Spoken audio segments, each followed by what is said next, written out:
I'm at the orthodontist's on Tuesday, contemplating all the things I'd rather be spending money on than sinking it into my son's mouth, like, for example, going straight back to Birmingham.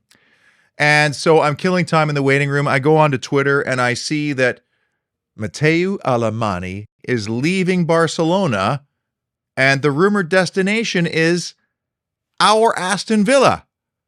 Well, needless to say, a lot of furious research, a couple of WhatsApp questions and messages, no chat GPT because I'm not lazy, and I'd now like to share with you what I've gleaned.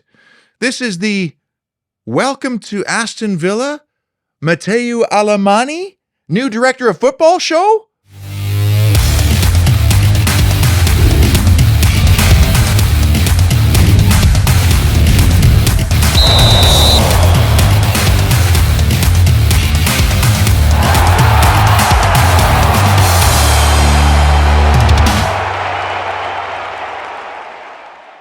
I should say, I'm not one of those people that gets romanced by what it says on somebody's passport, or even in some cases what it says on their resume. A lot of people on Twitter have been, oh, he's Spanish, so he must be good, or he worked at Barcelona, so he's elite.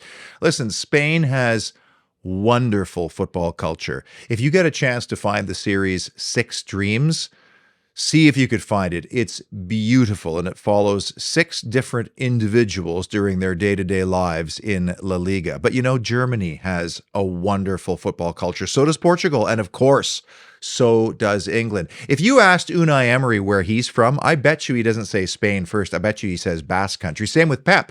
Pep will say, I'm Catalonian, because he's very proud. So I don't look at somebody's passport and go, well, they're qualified, or they worked at Barcelona, so they're good. What makes a professional is their experiences, and a lot of times it's adversity or the challenges that they've overcome. Now, if we go back to November, when Unai Emery agreed to join Aston Villa, you would figure that he and his agent would have negotiated, first of all, his personal assistant, Damia Vidagani, but also some kind of input into the hire or the placement of a head of football or that technical director's role above him to work with, alongside Johan Lange. A head of football, you say. Gee, I've never talked about that on this show before. And if the rumors are correct, this role would have ultimate authority on all football-related decisions. Ironically, Vidagani worked with Alemany, Alemany at Valencia. But I'm telling you right now, if you get that relationship right, head of football, manager, if that is harmonious, that's the most important relationship in the entire football club. If that relationship works, you have a very good chance at success. I'm dying to know whether Unai Emery actually proposed the name Mateu Alemany to Nassif Sawiris, or if he even reached out directly to the 60-year-old and just felt him out to see if he was interested, to see if there was a connection and the potential for a working relationship. To me, that would have been a smart piece of due diligence on both of their parts. And you know, they've never worked together. They were at Valencia during separate eras, but it is interesting to me how people of an elite mindset do tend to seek each other out and gravitate towards one another. And if you're the owners now, and you've seen how in such a short period of time, Unai Emery has performed, well, whatever the layer is below miracles, because that's what it is, how fast that's happened, now they realize they got to keep that lad happy for as long as possible. And if he says, I need somebody above me to procure players and help me with recruitment, well, they've gone and done that now. And if he can be surrounded with the players that he wants and identifies as having the criteria that he sees in his plan, then there's no reason to believe that Aston Villa could not be contending for shiny things for quite some time.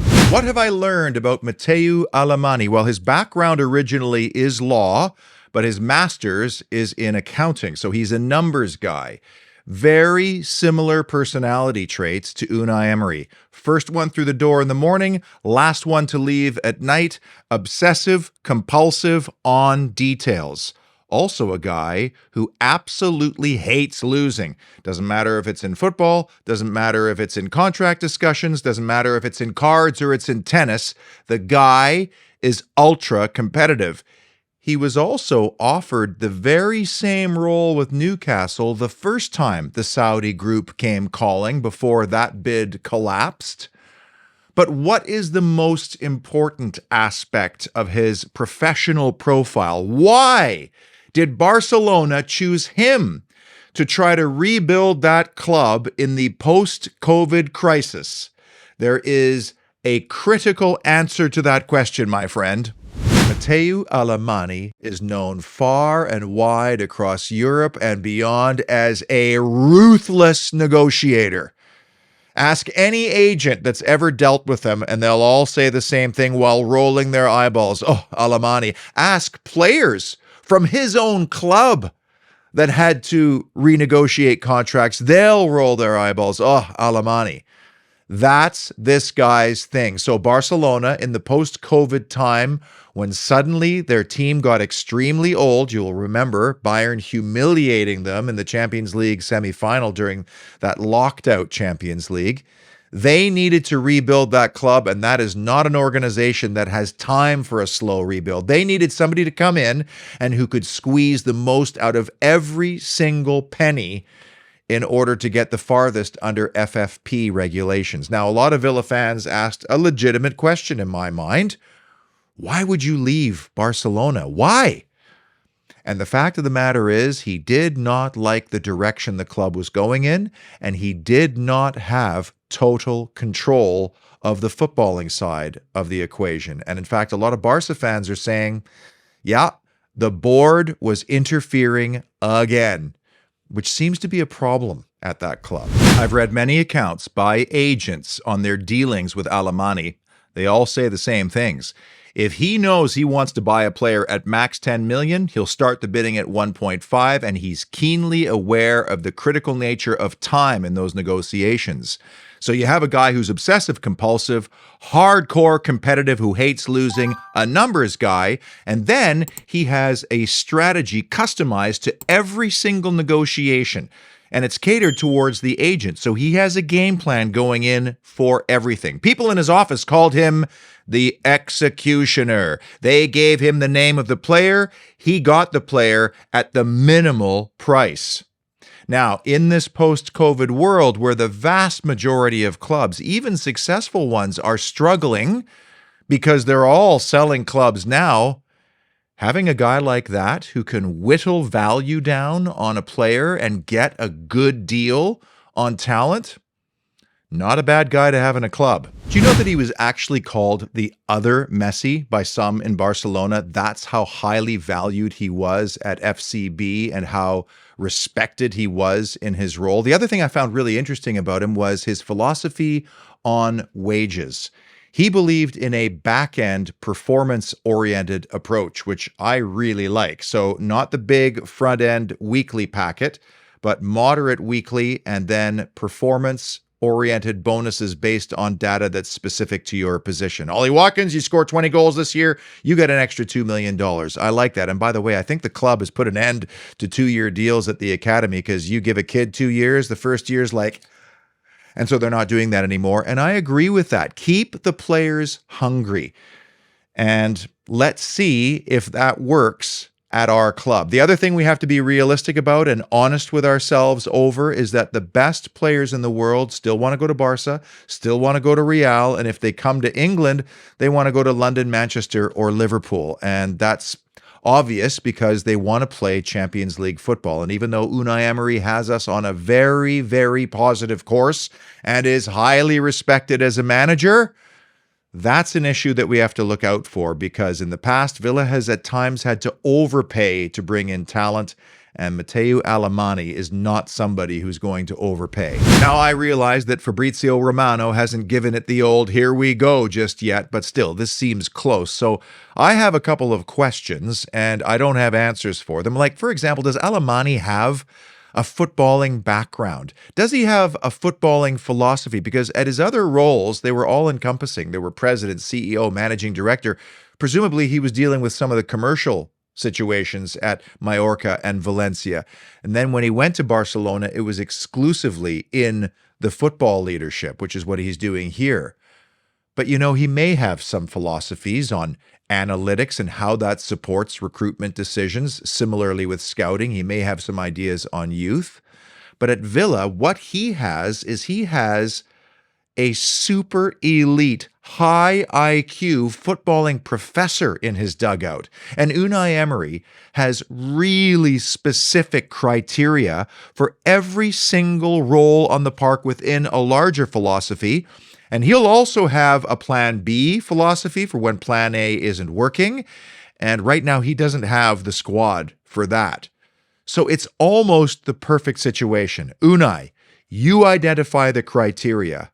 I go and get it. And that's what it feels like to me this guy gets turned on by. It is the chase of the player, the negotiation, the good price, landing him, and then seeing how he fits into the overall plan.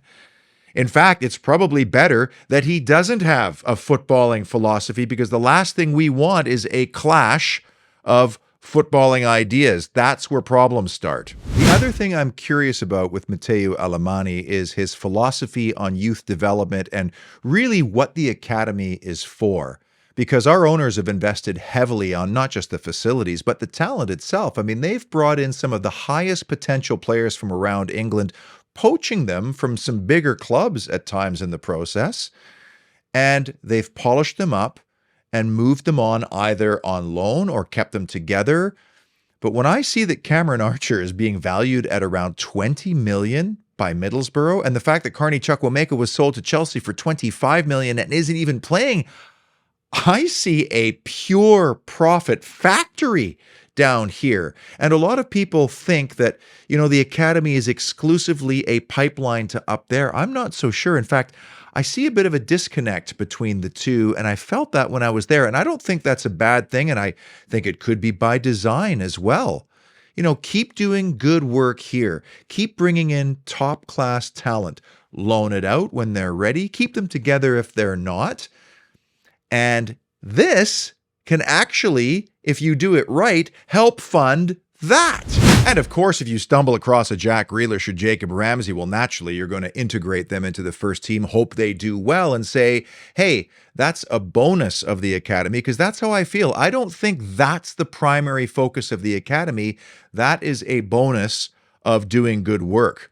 And under Alemany, I just wonder if that philosophy will adjust or not, because presumably he's doing the exact same thing at the youth level. Scout, do your analytics, overturn every stone, develop contacts, bring the raw materials in at one end, polish them up, and have them leave as more accomplished and potentially higher value footballers. I do also wonder if there will be a focus on more continental coaches at Bodymoor Heath, but I'm starting to question this idea that you have to mirror what's happening at the youth academy on the field with what's happening under Unai Emery at the first team. I don't think the connection is that close.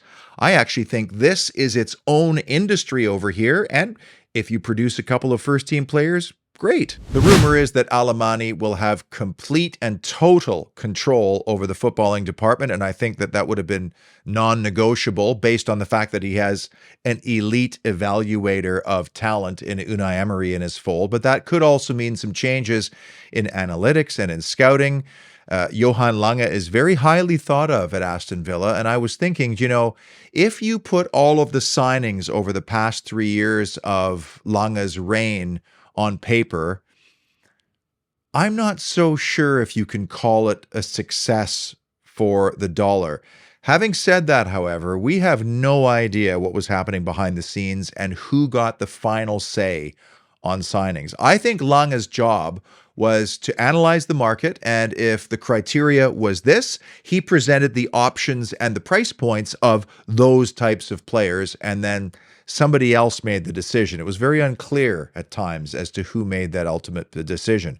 Now with Alemany, though, I think we're still going after elite talent, hopefully at the beginning of their career arc, but I can also see a situation now where we are going after established elite, not maybe elite, but established, bona fide elite. And that's what we need. The one thing that's a little bit weird is that Alemany doesn't join Villa until July 1st, but apparently he has this agreement where he's still going to help Barcelona conduct some of its summer transfer business, which is kind of clunky. I mean, what happens if both Barca and Villa like the same player, Then what? And interesting, Villa has done the majority of their major business over the last 2 summers really early. 3 cases before the window even opened: Buendia, Camara, and Carlos. I like that trend because, first of all, you take the pressure and the risk away from late window inflation. But then, of course, you're also integrating those players with their teammates, their coach, the style of play pre-season, and that should help with their acclimatization to a new club, a new country, in some cases for foreign players. So I wonder if that trend will continue with early transfer business. And of course, I also wonder if we are going to have a big window. We keep hearing about, the funds will be allocated, we're going to back the manager. We've heard that a few times. Not sure if it's been legitimate or not. But the last thing we want is all this anticipation only for us to have a letdown at the end of the window. For Villa to progress and to improve, I've said it so many times on this show, you need to bring in players that are clearly better than what we currently have. But perhaps the most important, critical aspect and benefit of hiring this guy compared with anybody else is his contacts. This guy is plugged in, not just in Europe, but in South America and beyond. He knows where to find talent. He knows because he knows all the other sporting directors, the agents, the scouts, people who know where the best talent is hiding. Our guy knows how to find it, and that is going to pay dividends over time. And you know me, I try to stay balanced and unemotional on this show despite my complete and utter devotion to Aston Villa. But even I am marveling at the statement of intent by Nassif and West to land this guy, because apparently the offer was breathtaking, so much so Barcelona could not match the financial terms. And what's happening here is clear. They have seen what happens when you invest in elite people, because football is a people business. You don't want to compromise on people, and they've seen that already with Unai Emery, who they also paid a boatload for, and they've seen how fast the progression has occurred. I just have this weird feeling that the next in coming to our club is going to be Kang In Lee from Mallorca. And of course, there's a Mallorca connection with Alemany. But there's been so much smoke around this player and Aston Villa. And he has a profile that we kind of need. Extremely technical, extremely versatile, hardworking, young. And he's gone on a very good career arc on a team that's, not the best right now, but he's stood out. I really feel like this is going to happen. And of all the players we've been rumored with, he's the one that's interested me the most because of his certain criteria. But I mean, these are wild times, my friend. I just keep using the word surreal over and over. Think where we were a year ago. Wasn't it a year ago we had a 2-0 lead at Manchester City, only to hand them the title, basically, in a course of 5 minutes? And in a way, thank goodness Steven Gerrard was utterly inept and devoid of any footballing IQ from a manager standpoint, because if he was just mediocre enough to get us into 12th, we might not have made all these changes and be on the course we're on, because we are on this kind of a course now, and I am all for it. Until next time, until after Wolves, be well, bienvenida, Mateu, let's hope, and as always, up the mighty Villa.